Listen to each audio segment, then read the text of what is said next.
Welcome into the Lakers Report by Chat Sports. Chase Senior here with you. Hope all of Laker Nation getting set to have a great weekend.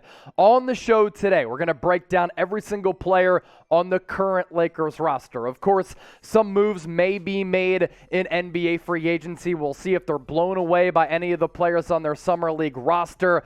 But for the purpose of this exercise, the players currently on this Lakers roster. So you look at the depth chart right now, the starting five as stated across the board on your screen.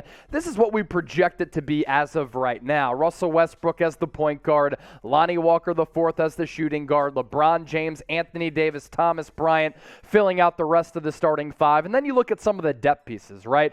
Kendrick Nunn, can he play this upcoming year and give you a scoring punch off the bench? Austin Reaves, can he get better than he was last year as a rookie? Will Max Christie be on the Lakers roster? Will he be playing in the G League? Talen Horton-Tucker has to play a lot better. Stanley Johnson had some really good minutes. And then you look at some of the other guys. Damian Jones will definitely be in this rotation as a backup, maybe even a starter, as him and Thomas Bryant will certainly compete there. Juan Toscano-Anderson, Wenyen Gabriel, and Troy Brown Jr. filling out the roster for LA in Darvin Ham's first year. Now, if you're looking at this roster right now and you're saying to yourself, look, I don't think the Lakers can do much this upcoming year in the playoffs. What have they been doing in NBA free agency? We knew going in they didn't have a lot of cash. Now, we were talking about a lot of rumors, more so through the avenue of a trade, because you got to get rid of Russell Westbrook to bring in a contract like Kyrie Irving. That hasn't happened up to this juncture,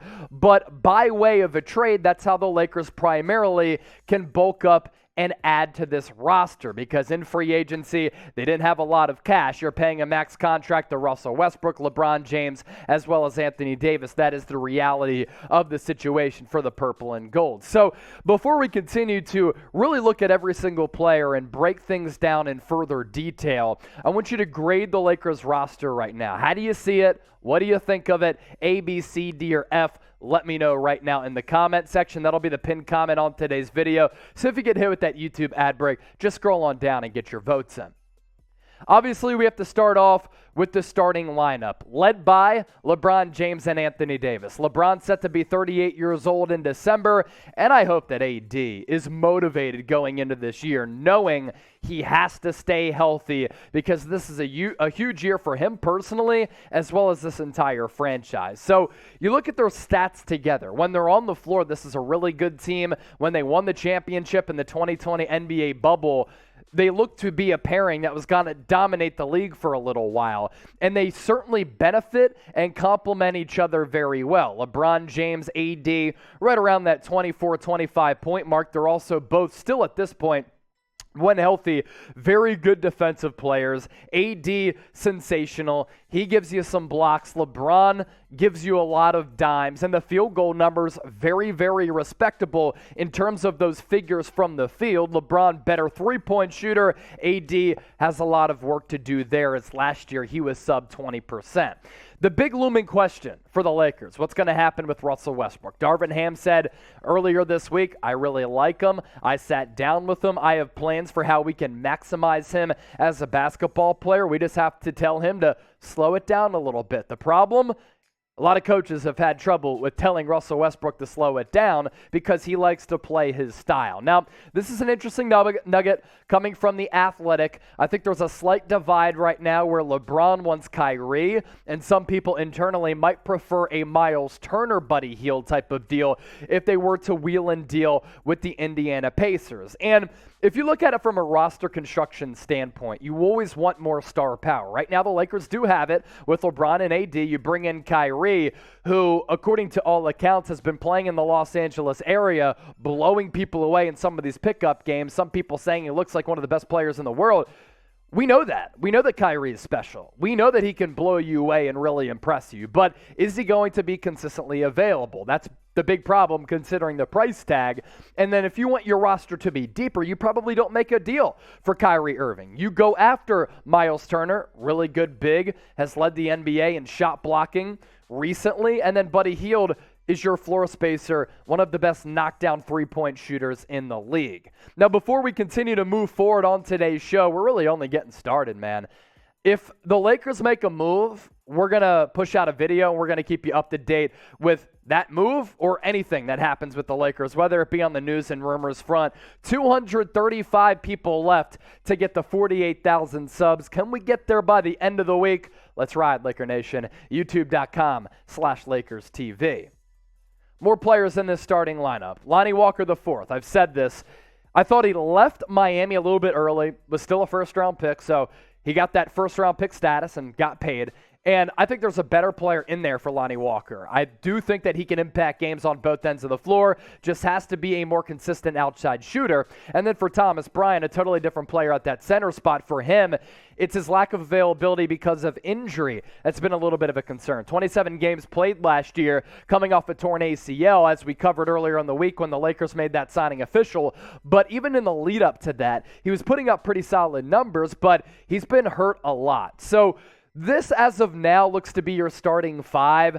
I would like to see it improve a little bit. Lonnie Walker, Thomas Bryant, not necessarily ideal. You can get away with it if LeBron's playing good hoop, if Anthony Davis is healthy, because when he is, he's always playing great basketball. And if Russell Westbrook is on the floor, can he just take a step back and ramp back his intensity level to benefit the team? We will see. Bigger impact this upcoming year. It honestly depends on how many minutes either Walker gets or Bryant gets, but who do you think is going to be the better player when you look into your crystal ball? LW for Lonnie, TB for Thomas Bryant. Next up, we'll get to the reserves. And last year, depth and age and athleticism and shooting, all concerns for the Lakers, and that's why they had one of their worst campaigns that we've seen in recent memory. We start off with Kendrick Nunn here, and Nunn, if healthy, can be a solid scorer behind whoever starts at point guard. He can create a little bit. He could play a little bit off ball. You look at the numbers that he put forward with Miami in 2 years, and they were pretty good. Now, he is not a great defensive player. He's more of an offensive-centric guy. 15 points per game in 2 years with the player development factory that is the Miami Heat. A little less than 46% shooting and north of 36 from downtown. So I don't even know if we'll put up these numbers, but let's say 12, 13 points per night as your backup point guard who can spell Russell Westbrook from time to time. And if you want some lineup versatility, you play him a little bit off ball as well. More bench rolls to get to, but first, Lakers gear on sale right now. If you go to chatsports.com/Lakers jerseys, let's be real. We're spending a lot of time outside by the pool during these summer months, and you show up to the pool rocking a Lakers uniform, whether it be LeBron, AD, you throw it back to the number 8 Kobe, shout out to the Mamba, or any of these other great Lakers, Shaquille O'Neal. People are going to turn their heads because that is an iconic jersey. It's an iconic set of colors, the purple and gold, and people just know that the Lakers, whether you like them or you hate them, it is a great franchise. So rep your squad, rock these jerseys, some of the hardwood classics, so fresh. We got you hooked up thanks to Fanatics. It's chatsports.com/Lakers jerseys. As for Talen Horton-Tucker, we keep hearing about the potential of THT. People are saying he's about to break out. He can be a really good NBA player. He got paid as such, around $10 million 2 off seasons ago. Let's see it this year. We haven't seen it up to this point. THT, you got to prove yourself. Otherwise, you might be on the trade block and your NBA career not going to be what a lot of people had pegged it to be as early as last offseason.